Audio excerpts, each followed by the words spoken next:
I'm here tonight to introduce David Berry and Kent Taylor. David Berry began work at Arkansas Children's Hospital as a part-timer in 1981 while a pharmacy student. After pharmacy school, as director of pharmacy, David evolved in the position of vice president for facilities, where he developed his passion for improving children's health via the built environment. For 4.5 years, David shared that passion with the folks in Madison, Wisconsin, where he led the team to develop the American Family Children's Hospital there. He returned to Children's Hospital in 2007 as Senior Vice President and COO, and continues to provide leadership to the staff who develops and builds new facilities like the one you'll hear about tonight. He most recently chaired the Children's Hospital Association International Design and Capacity Conference.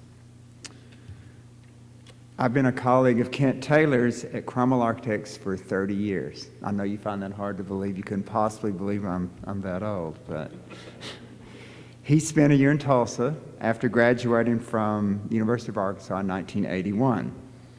He returned to Little Rock in 1982 and began work for Cromwell. His experience is broad-based, but his focus is primarily in healthcare.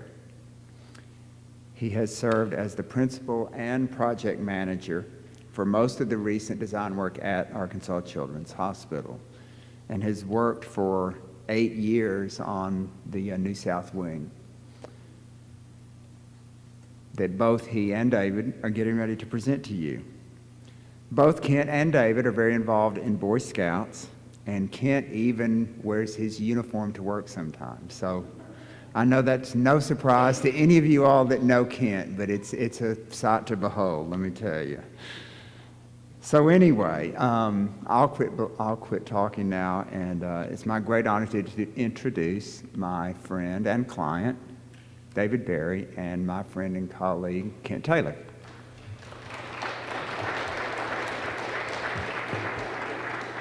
Thanks, Charlie. I appreciate that nice introduction. It is a privilege to be with you tonight to tell you about this project. It's been an exciting long journey, and we'll do our best to get through it in about an hour, though know that we have probably 3 days worth of material we could cover.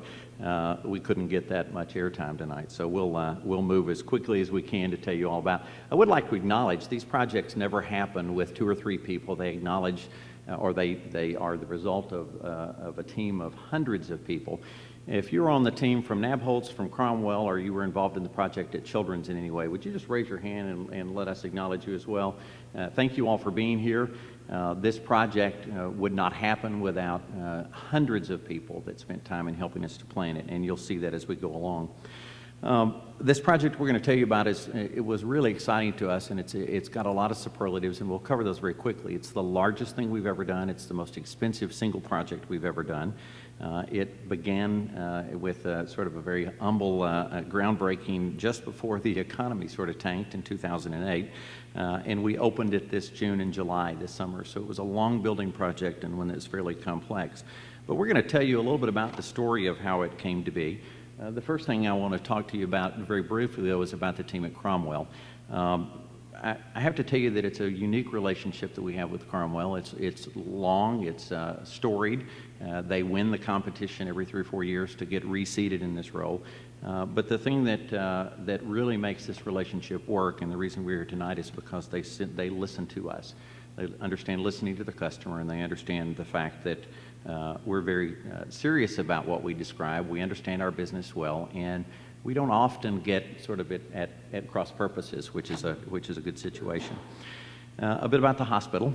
We are the only children's hospital in the state. We have now, after the South Wing, we have 370 beds. Not quite all staffed, but we do have the capability for 370 beds. We are in the process of ending a year celebration for our centennial campaign. And some of you have seen that off and on. We've done events here and other places, and we've been really excited to share the history and what's happened as a result of the generosity of Arkansans and a number of leaders that went before us to make a real difference in providing children's care to our state and beyond. Today we have about 2 million square feet under roof, and we occupy something close to 32 city blocks. just over 4,000 employees. We're the state's 7th largest hospital and the state's 8th largest employer. And we've got about 700 or so physicians of one type or another that practice at Children's, whether they're faculty attending, community providers, residents, and fellows. We do about 15,000 inpatient visits a year and about a third of a million outpatient visits every year. So it's a fairly busy place. And just about between 14 and 15,000 surgical procedures every year. So it's quite a busy place and something that keeps us on our toes. As you can well imagine, there are all sorts of situations where projects will crop up for one reason or another during the course of the year. But most major projects at Children's Hospital are planned for a long time in the future, long time in the past. Every 5 years or so, working with Children's Hospital, we update the master plan for the whole 36-acre planning boundary that we've established from Schiller to Martin Luther King, from Daisy Bates to the interstate. And we look at every aspect of the campus. We look at the things that y'all would normally see. For instance, boilers and chillers and pipes and all the mechanical things that make the hospital work, and the things that you might not think of, like the faculty and staff offices and their parking and kitchens, all sorts of warehouses, all those sort of support spaces, as well as looking at the clinical care areas. We look at all the facilities in light of what is the best practices today. Are we able to give the very best possible care? Are we able to care for our families and make a place not just for the children but for the families to be able to be treated and cared for well? And where we see challenges, where we see what are things that could really be improved on, the things that rise to the top, we put on a list and a list of priorities. So you can see that in 2003, the South Wing, just coincidentally, but actually roughly that size and the shape of it is encircled in blue and yellow is what actually turned out. And so that was really its genesis, was probably in 2003 in that master plan. A number of things go into sort of the drivers for what it is that we do when we plan a building, and there were at least 9 distinct drivers. I won't go into all of them, but we needed additional capacity in our emergency department. 2 of our premier programs, both neonatal and cardiovascular services, needed some expansion space. We have ever-increasing needs for clinics of all type, and so how do we get those ordered and get them put together? This slide really shows some massing of what the first level looks like, and you begin to see some of how the pieces and parts come together to make a project like this fit together. But sort of overarching the entire program, the entire process, was the real need to develop what's been described as a 21st century children's hospital. I'm going to tell you more about that later in the presentation, but know that we knew that a number of things that we were doing in our existing building didn't meet standards for today.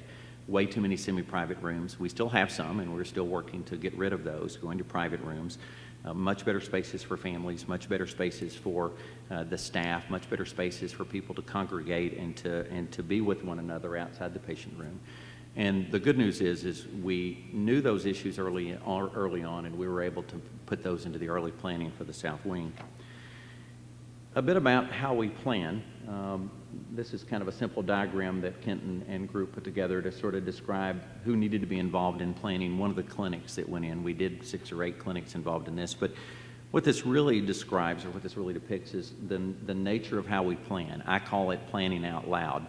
We don't have an architect and a single user in a room and do all the plans and crank things out and sort of present it to people. We do it with lots of people in the room, with physicians, with nurses, with therapists, with everybody that's going to be using this space comes together in one capacity or another to figure out what are the right adjacencies, what makes sense, who goes next to one another, how do we handle the flow, where do we put an x-ray room, how do we put our staff spaces, how do we put hallways so they connect people so they can talk and communicate one with another. Dr. Bates and a team, this actually happened just before I came back from Wisconsin.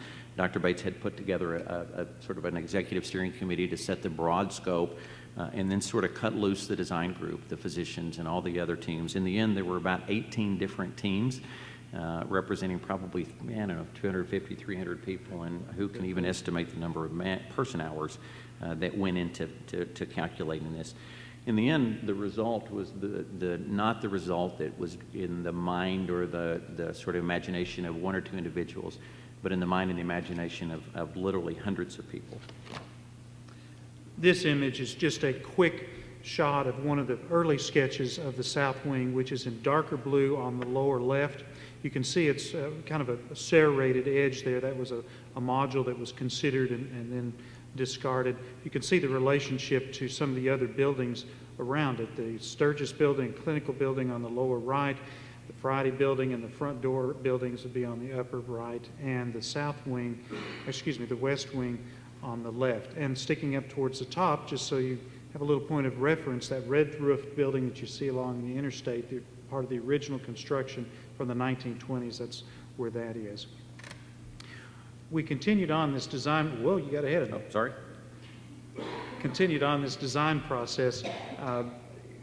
We even made a detour, thought maybe we didn't actually have to have the south wing in this location, that we were going to move it over to the other side, to the east, and have the east wing be all ambulatory care, but the need for CV and the neonatal intensive care unit and the census really drove us to this location.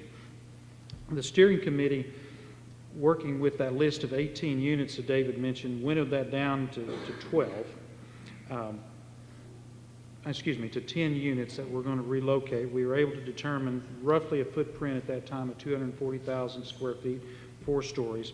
And we started at this point really needing to know how costly the building was going to be and how long it was going to take to generate it. So the competitive process in October of 2006, Knappholz Construction was selected. They brought together a really good team of people that everybody was familiar with, who had good track record, but also a broad group, broad set of pre-construction services of estimating and scheduling to help us put all this together. Site visits were a critical part of what we did, and when we do any sort of a project like this, we want to see what is the best in the country. And so a team, usually including architects, administrators, facilities people, doctors, and nurses, will fly around the country, oftentimes halfway across the country on a day trip, to look at specific elements or entire facilities. We borrow liberally from everybody else, and it's interesting when we go out to Philadelphia or Seattle or wherever, we see things that people have actually borrowed from us. And one really nice thing you need to know is that some people have a little bit more splash, a little bit more money put to their work, but our facilities here at Arkansas Children's Hospital stand up with anything in the country. Well, once we got a really good picture of what the state of the art is, really got a real gelling of the individual teams, everybody went together and, as David was saying, in a little tight room, work out these functional programs. We determined how many patients each unit was going to be needing to see, over what period of time, what services they needed to support that. Came up with a document that we then converted into square feet, took that and started playing paper dolls. How will it fit on the best fit on this piece of property? We tried a variety of different schemes and came up with what we've got now. And we would go back and forth. We would do that, come back to the office, work on it, go back, review it, and eventually we came up with something that everybody could sign off on. And literally all the units did sign off and say, okay, we're putting our stamp of approval on this.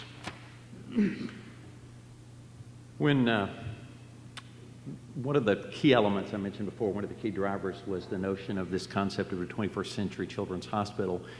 And you hear a lot of people talk about evidence-based practice and evidence-based medicine. There's also something called evidence-based design. And so as we begin to approach this project, we began to look to see what the literature said was best for kids in the built environment, and especially in children's hospitals. Things like more light, zones for the family members in each room.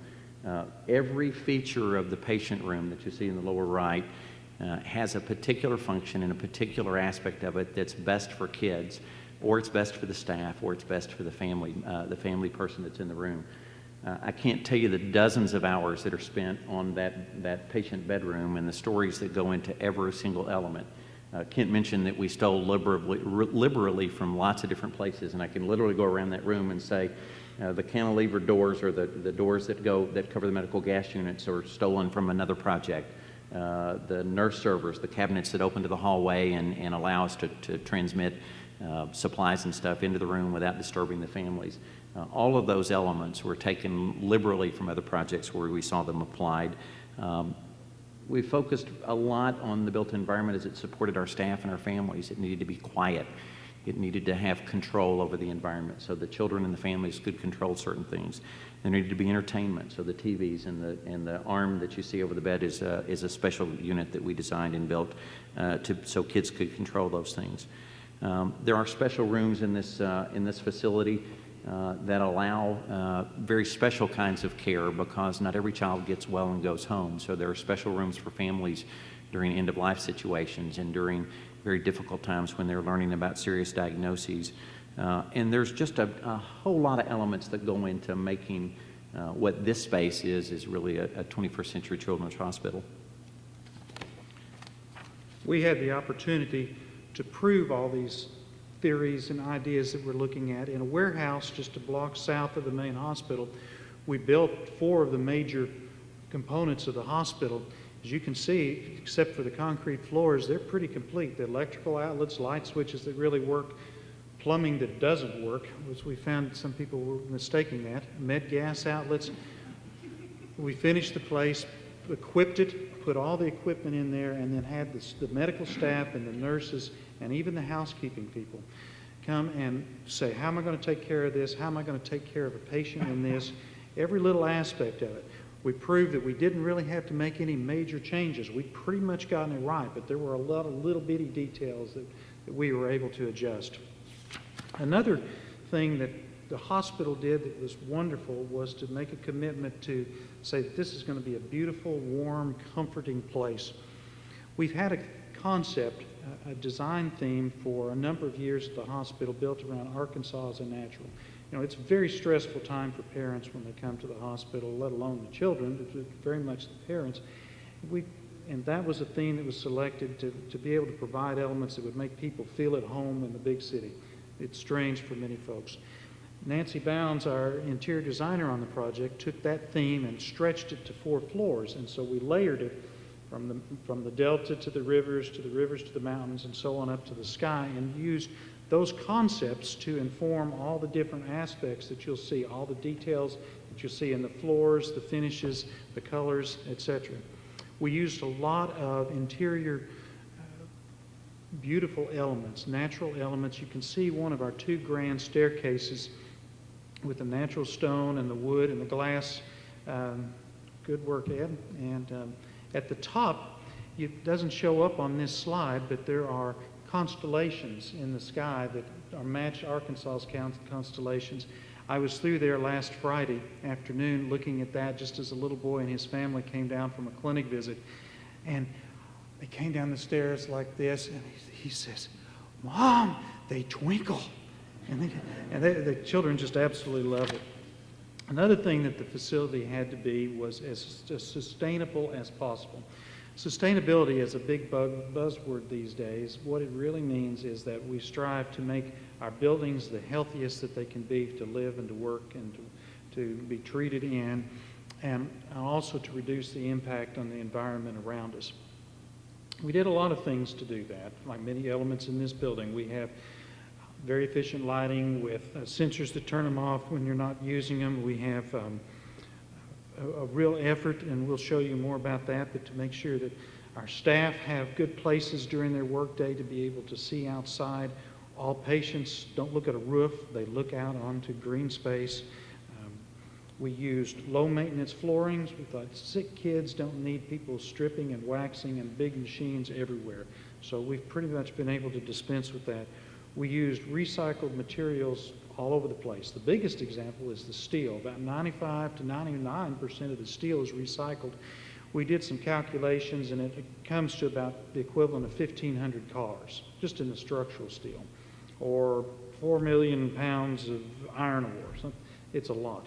Now, not everything we do is for extreme sustainability. A lot of it is to really take care of the children, the sickest kids here. So we bring a whole lot of fresh air into the building, and we filter all the air It runs through HEPA filters, if you've ever heard that term, extremely high efficiency filters. Then it runs through ultraviolet light banks to kill any germs that get through. Well, when you're exhausting all that, bringing in all that fresh air that today would be cold and dry, and the air inside is warm and moist, you're losing a lot of energy. So we have these giant heat recovery units that save up to 80% or more of the energy by passing through a special device to capture the heating and cooling. So it's as sustainable as we could within the funds that we had available. Before I change the slide, I'll also point out that when we plan these, we also talk to the people that have to maintain these rooms, the engineering folks, the maintenance folks, and we've got big enough aisles that can change filters, that can replace these units without disrupting a tremendous amount what goes on in the hospital. So we even get down to the point of having those folks in the room to look at these and go, there's no way I can maintain this. It has to be reconfigured. Tell you a bit about the site. It was not a greenfield site. It was a brownfield site. It was already parking, and we had some green there in it that was formerly a park. But we took this space and began to build out on it, and you'll see the results of that as Kent goes along. This photo you see here, it's really a congested, scary-looking site, but gives you an idea. If you look on the lower right, we're actually having to build a temporary bridge to support pipes that are feeding and letting one building stay in business while we're building tunnels underneath it. Before we could actually build this building, we thought we'd better check all the systems. And we investigated every utility that serves the campus, and we found out that virtually all of them were undersized for anything significant to be built. So we entered on into a $35 million project that doesn't show up in this budget that took us over 4 years to design and build. It's so complicated. Michael McCurry, our project architect for it, compares it to driving 70 miles an hour down the highway and changing the engine without ever slowing down.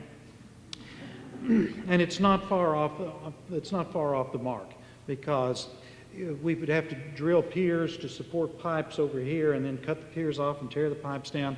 We replaced and added chillers, boilers. We have 13 megawatts of generating capacity that we installed, and upgraded 2 feeders from Entergy. We widened streets, we moved the oxygen tanks, many of them, and greatly expanded them. It's a huge system. Kent didn't mention this. This is actually the second most expensive project we've ever done on the campus. The first was the south wing we're talking about, but the infrastructure to make this project work was the second largest. It was very scary at times at what needed to be done. Nabholz came in and did a tremendous amount of job with not only the utility project, but then brought in literally hundreds of people working in very tight circumstances with the state's tallest tower crane for many, many years, or for, I guess it was on site for 2.5 years, and did a tremendous job. The good news is, one of the great news stories about this project is it finished significantly under budget. And part of that had to do with the fact that Nabholz figured out how to deliver this project with only one giant tower crane, saving us literally hundreds of thousands of dollars right off the bat. This construction site seemed to have been there forever and impacted so many things. The swing of the crane, for example, limited the use of one of our helipads, and we had to keep one of our helicopters out at the airport because we couldn't land on that particular pad during this entire period of construction. We had to shorten one of the radio antennas, and son of a gun, everything worked better once the antenna was shortened, so it worked out. So that's what we ended up with. Just real quickly, you can see the big atrium that David's going to talk more about in a little bit, right along here. That big hipped roof area. Just for point of reference, that yellow line down there is about the length of a block. So it's a pretty big structure. The atrium and the park up there is very accessible to everyone and more than replaced the park that was on the ground. This is much greener and a more pleasant environment for people in general. The exterior for us is a really spectacular thing as well. If you drive by our campus, you'll notice that most of our money has been spent on the inside. We do little on the outside to build really beautiful buildings, and that's sometimes the consternation of our design colleagues. They want to make a really pretty building, and we want to make a really functional buildings, and sometimes it Sometimes we're able to do both, and the South Wing is a perfect example where we built a beautiful building that wasn't terribly costly. And Brent Thompson, who is a colleague of Kent's at Cromwell that's been working with us for years to get a building that was really pretty, finally prevailed. Dr. John Bates, our CEO, and I were walking out one day and said, how did we get that wave? And we decided that it was simply because we hadn't taken it out. But it works. We love it. It makes it very distinguishing, and it creates a sense of whimsy and a bit of a distinguishing factor in the rest of the buildings. Like I said, if you look, the rest are kind of boxy and square and glass and metal, and no offense to the designers, they're not particularly beautiful. This building has a number of really attractive features on the outside. It has a number of superlatives. I won't bore you with them all, but it has 1.33 miles of corridors. 7 elevators, occupies 101 beds, has 153 bathrooms, and I forget how many hundreds of doors. 1,000. Okay, 1,000 doors. But it's an incredible facility, and it looks great as well as functioning great, which to us is significantly more important.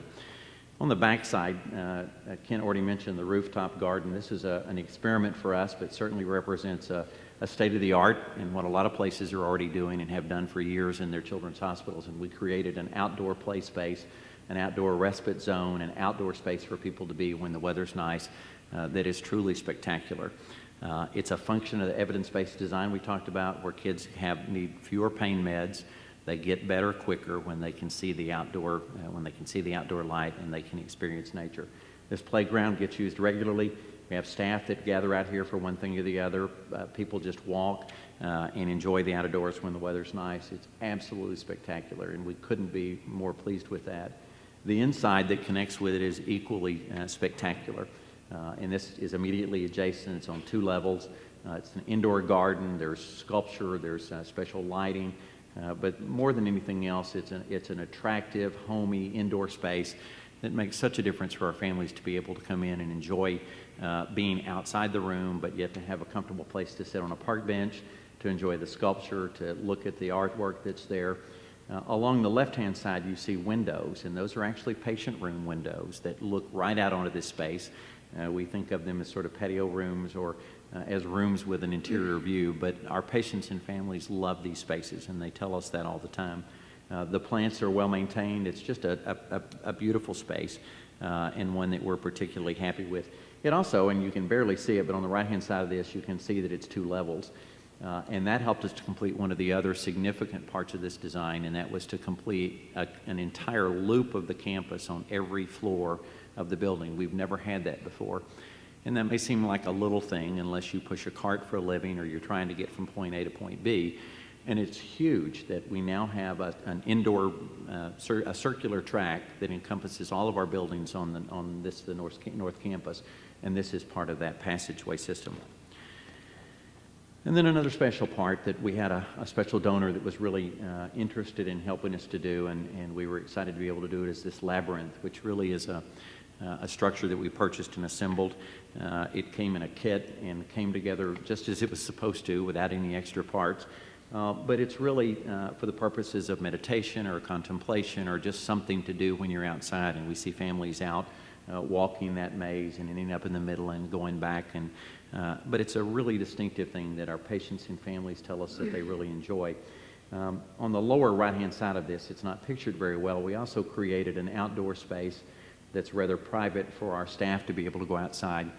Our staff tell us repeatedly that our jobs are stressful and there's no place for us to go and be alone. If we need to grieve, if we need to decompress, if we need to do something what we call off stage. And we created that outdoor space. There's some some picnic tables there for them to dine, people meet there. But it's really a spectacular space that gives credence to the fact that they need a space all their own. It's a place where they can go and be outside of sort of the public view. This also gives you a sight, the lower shots, you can see the helicopter, what is out to the west, and you can see how the buildings sort of come together. Quickly, we want to go through, just give you an overview of each floor of the building, and then we'll come back and talk about the individual units a little more closely. This is the first floor. Working from the west or from the left, we have the sunken private healing garden, and then in the lavender or purple, the hematology oncology clinic. In the middle is the very large emergency department in the pink. There's a little section of that off to the lower right that's separate. That's the decontamination area David will show you later. It connects to the hospital at a variety of different points. There's vertical connections right off from the elevators from the hematology oncology clinic to the hemonc inpatient unit. The surgical areas are just to the north of the main surgical elevator from the trauma areas, which are on the very right side of the emergency department. We have some areas in light blue for reserve, for future. We're already building out 2 of those right now. The one that says conference center is becoming a new CT unit. And if you've been out there, you have not actually experienced the proper way to get to this new south wing. This concourse that's on the right will be complete the end of the month, first of next month, which will lead you in to the front door of the hospital. It's a beautiful pathway. Excuse me. On the second floor is all clinics, all ambulatory outpatient clinics. We call this the head and neck floor. So we have, working from the left, we have neurosciences, EEG. We have a small dedicated x-ray unit for this floor. We've got in blue, we have a very large dental clinic, and David will talk more about that later. We have in the pink and in brown, we have a ENT, ear, nose, and throat, and a speech audio component. And we have big elevators and stairs to get down to the floors below. At the bottom, we have a connection from side to side, which is for staff. And the staff have their offices and windows all along that area with a connector so they can actually see other people. The north end, at the top, we have where all the curvilinear areas are. We have waiting, registration, and play areas. On the third floor, this is where we have inpatient units. The west wing, which says existing NICU, up there is the body, the existing neonatal intensive care unit. We expanded that south into the new NICU area that's blue, and that also gives us a new front door for the entire NICU complex. We have in the yellowish tone is the infant toddler unit. It moved from just across the park and the atrium there. It says former ITU. David had mentioned that we had a lot of semis. That unit actually even had 4 babies, 4 children in some places. This is for children that are from birth to roughly 3 years of age. And we don't have children in there anymore. That's being converted to other purposes. This is a beautiful clinic, all private rooms. And you can see this is the first floor of the atrium and the garden. And the fourth floor, likewise, the west wing with the existing CVICU, cardiac surgery, and cardiac step-down areas expand into the brown area, which is another 20 beds for CVICU and a new front door for the whole CV unit. And then in the pale green, we have the hematology, oncology, or cancer and blood diseases inpatient unit. And it connects, all of them connect to the Friday building, and we have a back door for staff with their own private elevators into the Sturgis building where the laboratories and a number of physician offices are. Now I'll show you some of the pictures of the finished floors. You saw the overview of the floor plates, but these pictures are particularly spectacular in my mind. And we'll start with the first level, the emergency department, which is really a place where people are often in very high stress. And so the built environment really does what we can to minimize that, very soft colors, appropriate ways for waiting to be separated. We have a number of different distinct waiting areas. If your child is really sick or potentially contagious, there's a waiting room for that. If we just need to separate people because there's getting too many people in a room where it's getting a little loud and uncomfortable, we have the ability to separate those. There's a security officer here to lend sort of a sense that everything is fine and you've come to a place that's safe. This bridge to the wellness that's here is really built into the wall, but it sends a signal that this particular floor is about the streams and about water, and begins that theme that we talked about before of Arkansas as a natural state. This waiting room sort of leads into the back, which is the back side of, or the patient care side of the emergency department. Again, designed with a number of really specific things in mind. Sound control for the staff is managed in this, what looks like sort of the bow or the captain's area on a ship. It makes it quiet, but yet they can see what's going on outside. And it is a much quieter, much more calming space for the staff to be able to work in. As you continue through the emergency department and you sort of come into the patient treatment areas, on the upper left is a trauma room. We have 5 of these trauma rooms. Allows us to support our state's trauma system. We treat many trauma cases from around our children that are impacted by trauma from around the state. We have a built-in x-ray suite. Kent mentioned already that we're building CT suite just out the back door from this so that we're able to do everything that's needed for kids that come in with trauma very quickly. The lower right is a more typical exam room where patients can sometimes be for many hours. So there's television, there's entertainment, there's exam lights, there's all the things that are needed for a physician and a nurse to be able to provide excellent care, as well as a place for families to be comfortable while they're there for that sometimes lengthy experience.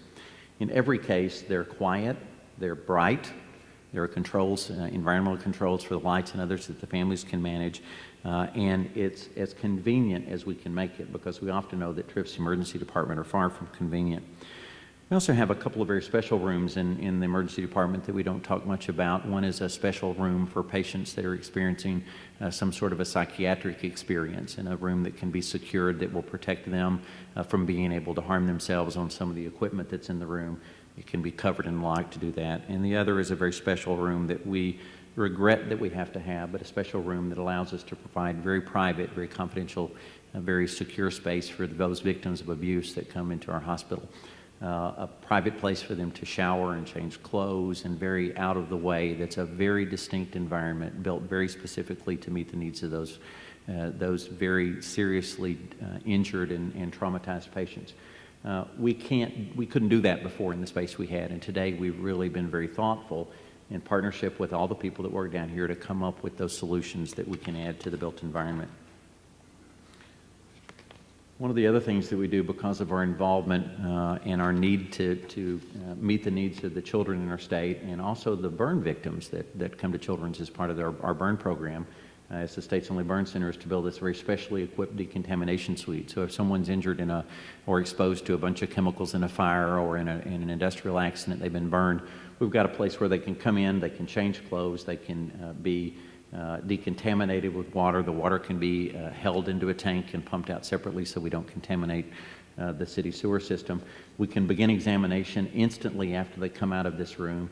And then these blue cords that you see here are so that our decontamination team can hook up and get fresh air and cooled air so that they don't suffocate in the special gear that they wear to be able to do this work and help these patients. This assembly line looking device down the middle is actually just that. You can put a gurney on it and slide a patient down, and not a gurney, but a backboard, and slide a patient down and decontaminate them on their way to the back if they're not ambulatory. We do have curtains. You aren't standing there uncovered all the way through there. The hematology and oncology are blood disorders and cancer treatment center is a large unit on the first floor. Half of it is for exam rooms for children to actually be examined. The other half is more for treatment. Depending on how a child feels in their particular situation, they can receive treatment or chemotherapy in a quiet, darkened interior room. They can have a private room that looks out onto the healing garden, or they can be in this large, open, lively room with the nurses watching over them from this big boat with the red sail, where they can sit in comfortable recliners, they can visit with other kids, they can play, do a variety of different things, or if their condition is such and the weather's nice, they can even go outside, push an ivy pole, and go work around in the gardens. Up on the second level, Kent described this as our head and neck clinic area, and it's basically we care for all sorts of kids with disorders that happen above the shoulder, so ENT, dental, audiology and speech, neurology, neurosurgery, and a host of those sorts of patients that come to be treated here. The design for this really was very specific to meet the needs of those staff that are there and the patients specifically, and I'll tell you more about that. But the neat part of this is this really large waiting room. It's open so that as one clinic is really busy, people can kind of ebb over into the other side. or if they want to be in a private space, they want to be in a bigger space where kids can play.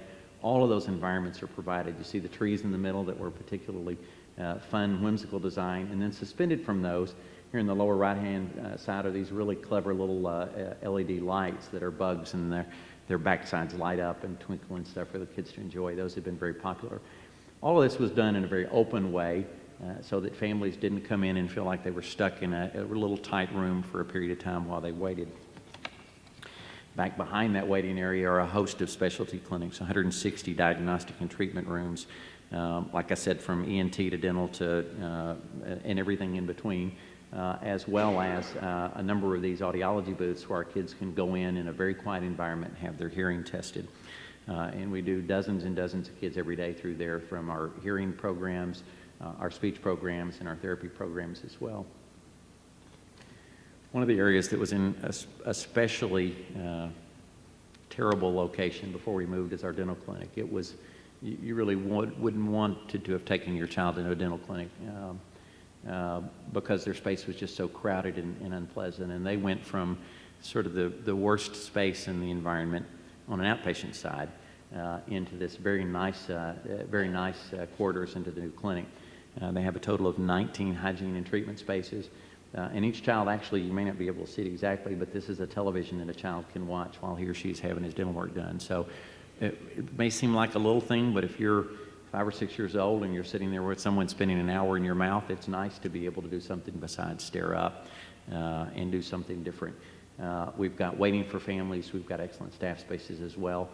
You also see a liberal application of art in every room so that there's something attractive to look to that's oriented to the theme for that particular floor. Moving upstairs in a big switch here, this is the Cardiovascular Intensive Care Unit expansion. The CVICU is kind of unique in that the patient, one of these typical patient rooms here, could be anywhere from a newborn infant to a 40-year-old adult that's had a congenital heart disease and been treated at Children's Hospital their whole life. And they may have just come right out of surgery, no recovery, just right into this room with a vast amount of medical attention and devices connected to them, or they could be waiting an extensive period of time for a heart transplant, for example. So the rooms are designed to be flexible. We have these big overhead booms that can allow a wide variety. That's just half of it. There's a two-sided thing.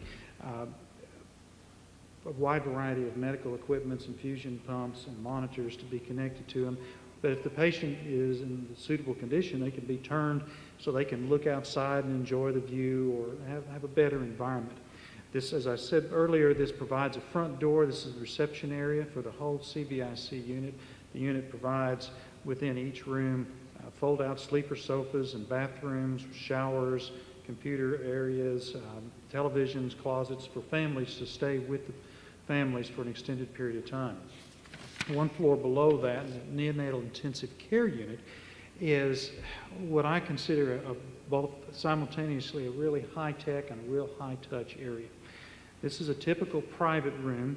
It's designed for one patient, but is also large enough and equipped that we could take two twins, for instance.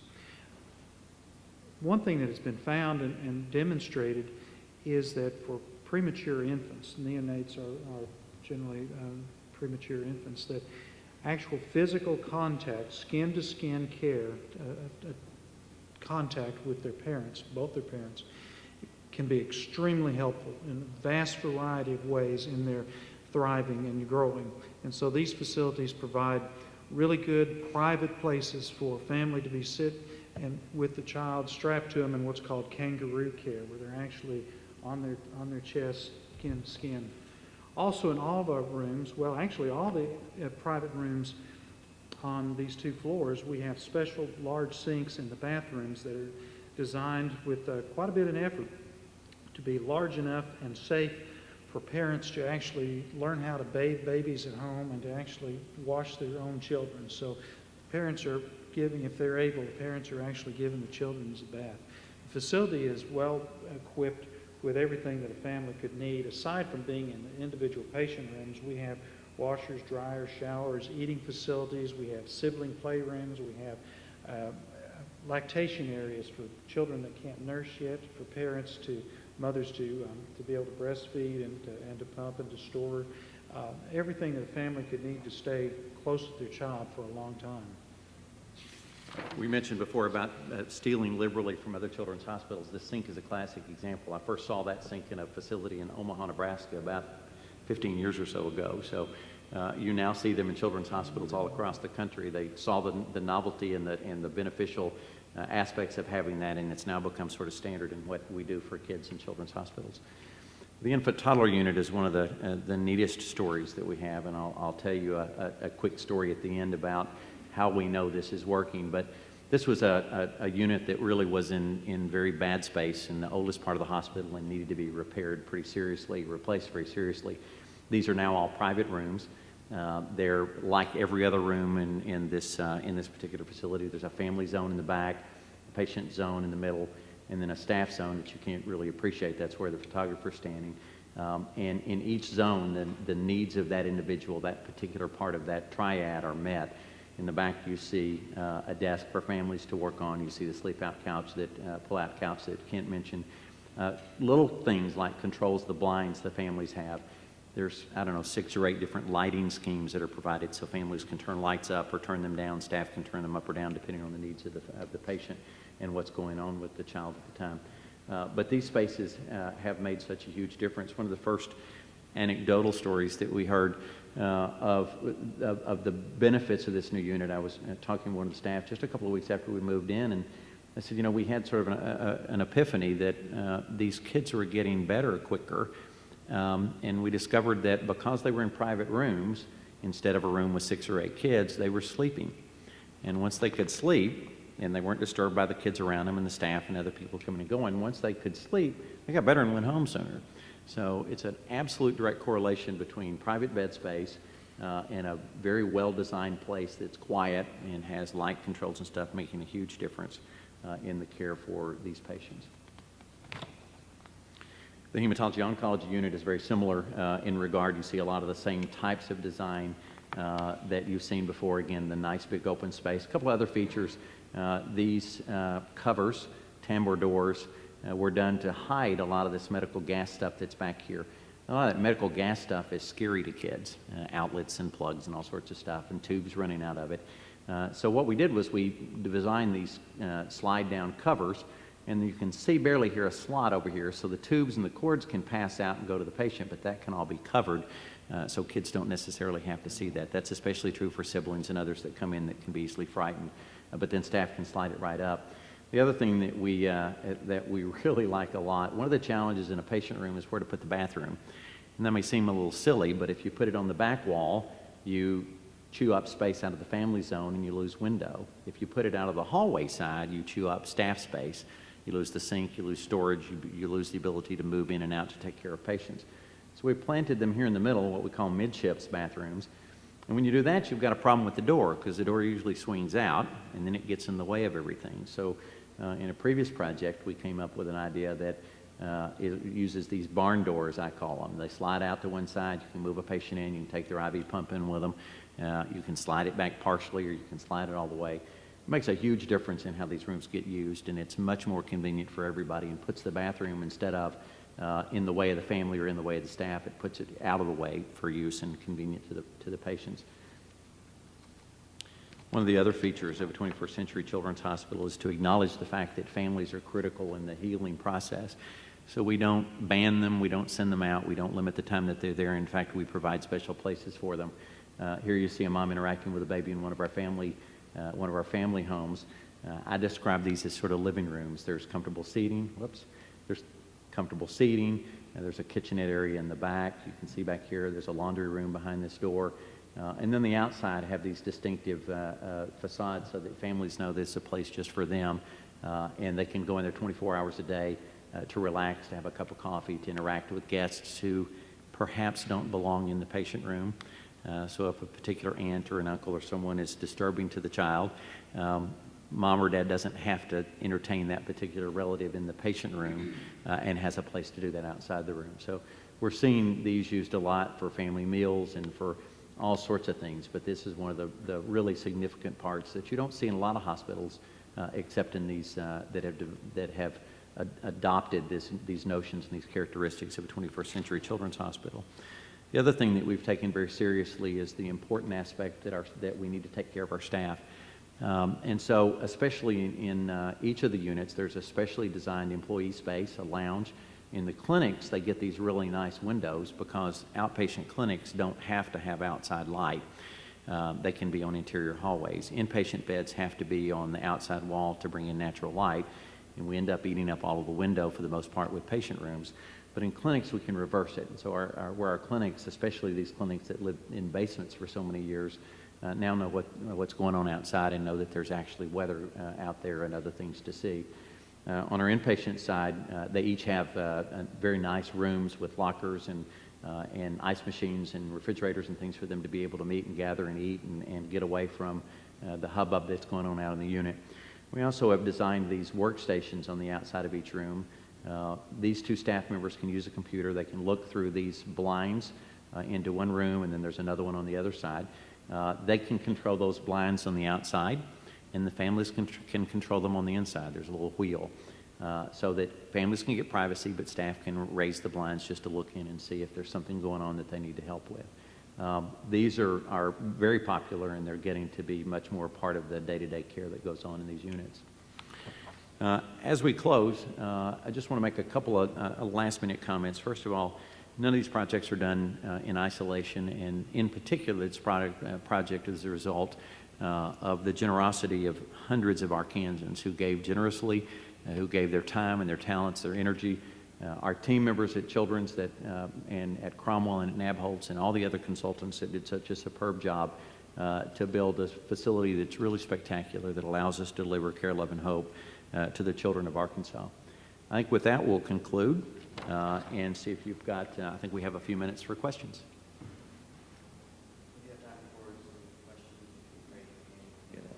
Microphone D. No questions?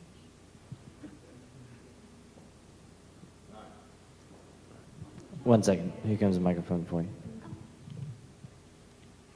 You mentioned that you went to a warehouse and set up the hospital there, some of the rooms. Would you explain that to me again, please? We call it the laundry building. It's the old Baptist Hospital's laundry, which is a block south of this site. And we cleared out some space and then just built those rooms just like we would have them in the real hospital, except that there's no plumbing connected to the toilets and there's no med gas piping connected to the oxygen outlets. But other than that, it looks and works just like the real building, like the real space. So we filled them full of the furniture and the equipment that they would really use in the hospital, and so we could experiment. Say, how do we do this with a patient? How do we do this? Worked out real well. You know, it's interesting, the people that come and work on these projects and go into these spaces go in often very skeptical, and then they see the value of saying, gee, if I open this door, it bangs into this, that's not going to work. Or how do we design a space because we've got 12 things that need to go on the wall around the sink. We've got soap and sanitizer and gloves and all these things, and how do we get them lined up so it makes the most sense? It couldn't be more valuable in the planning process. And as an aside, I just heard a presentation from a children's hospital being built in one of the Canadian provinces, and they built a mock-up of one at a time, every floor, the complete floor, brought the entire team in to work in every single room, moved the walls around, adjusted things, not quite as elaborate as what we did in terms of plumbing and stuff, but they literally planned every single step, moved things around until they got it right. Then they kind of locked it down, tested it again, had pushed carts and did all sorts of stuff. So where we did it in a significant way for us and it met the needs we had, there are individuals now in sort of the state of the art is to do it very elaborately. And probably the next time we do this, we'll use many more principles of lean and the Toyota production system and much more elaborate mock-ups to be able to get that feedback from users very early. Nobody wants to build a bad building. We spend a lot of money, and it's terrible when we build bad buildings. So the investment in doing that and doing it well, it pays off in many ways.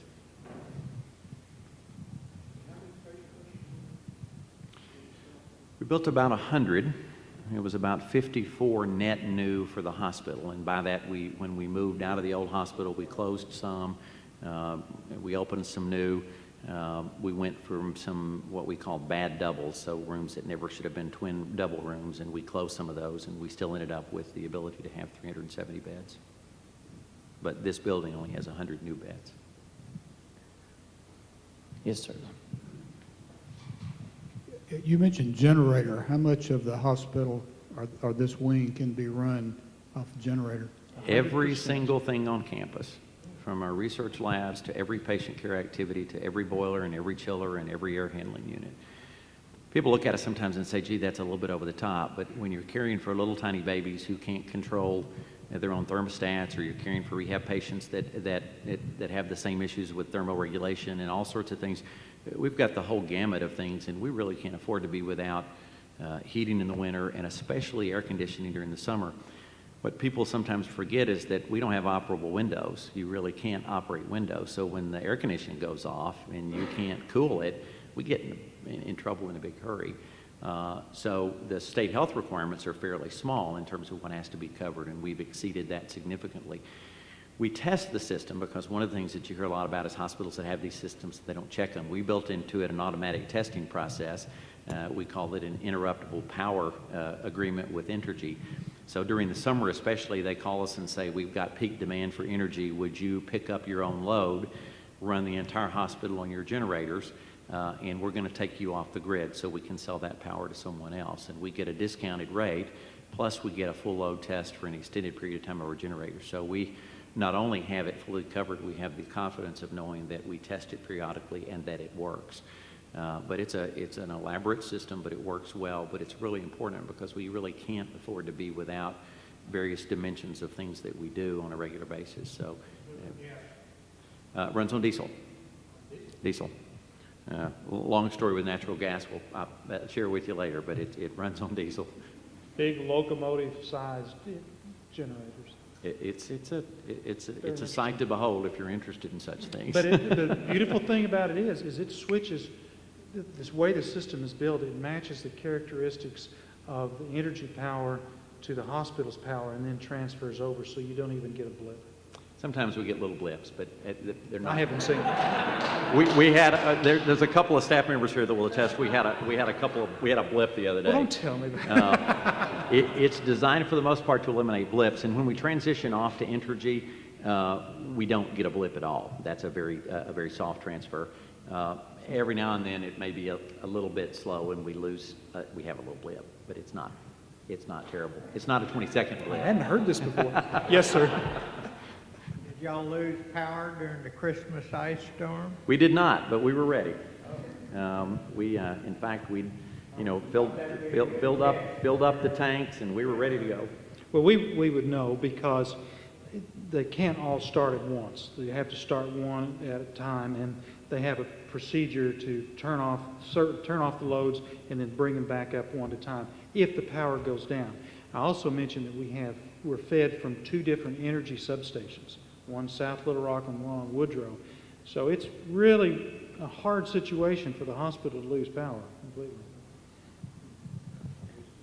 Well, thank you. Last one, right? Where did you locate that generator? You had a pretty defined job site. Where did you end up? We actually, I'm not sure you can see it. If you go clear back to the master plan. Back to the master plan. The bottom line is we have an energy building that's about 2 blocks south.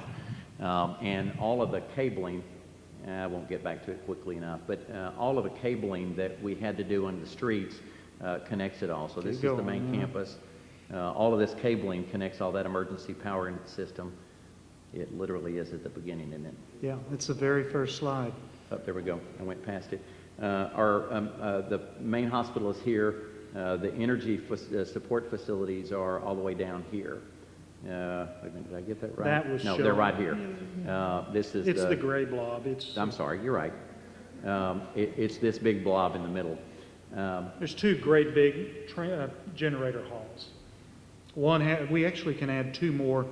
We can add another 4.5 megawatts. If you're familiar with that part of the terrain, it's immediately across the street from what used to be the W.O. Vaught Fellowship Hall of Emmanuel Baptist Church. We now call it Children's Hall. But right across the street is a big, ugly brick building, and inside are these beautiful generators. Well, thank you both for sharing all that information and doing it so quickly. Thank you all for coming out. We appreciate it.